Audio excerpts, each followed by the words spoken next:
খেলা গোল শূন্য অবস্থায় শেষ হয়েছে। মহাজপুর ফুটবল মাঠ থেকে আপনারা দেখতে পাচ্ছেন Arif golden star Dolbagan football টিমকে দেখতে পাচ্ছেন, দোলবাগান আরিফ গোল্ডেন স্টারকে দেখতে পাচ্ছেন। প্রকাশ 11 শালবনী জগন্নাথপুর দলে কোনো ফরেনার প্লেয়ার নেই, দেশি প্লেয়াররা কিন্তু খেলছে আরিফ গোল্ডেন স্টারের বিরুদ্ধে।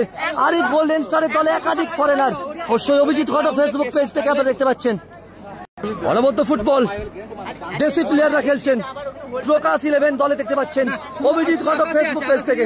প্রকাশ 11 এর কণ্ঠধার অর্থাৎ প্রকাশ দার ছেলে, ওনাকেও দেখতে পাচ্ছেন আপনারা সরাসরি অভিজিৎ ঘটক ফেসবুক পেজ থেকে আপনারা দেখতে পাচ্ছেন। মাঠের মধ্যে প্রচুর দর্শক কিন্তু ভিড় জমিয়েছে, কয়েক হাজার দর্শক খেলা দেখছে, খেলা উপভোগ করছে সরাসরি অভিজিৎ ঘটক ফেসবুক পেজ থেকে আপনারা দেখতে পাচ্ছেন। আর দেখতে পাচ্ছেন মাচার মধ্যে দর্শক।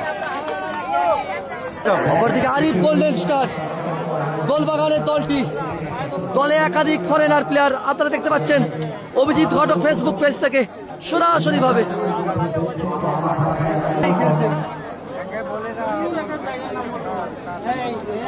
প্রচন্ড গরমের মধ্যে খেলা চলছে, সরাসরি ভাবে অভিজিৎ ঘটক ফেসবুক পেজ থেকে আপনারা দেখতে পাচ্ছেন আরিফ গোল্ডেন স্টার দোলবাগানের দলটি অনবদ্য ফুটবল, গোলের অনেক সুযোগ পেয়েছে কিন্তু গোল করতে পারেনি।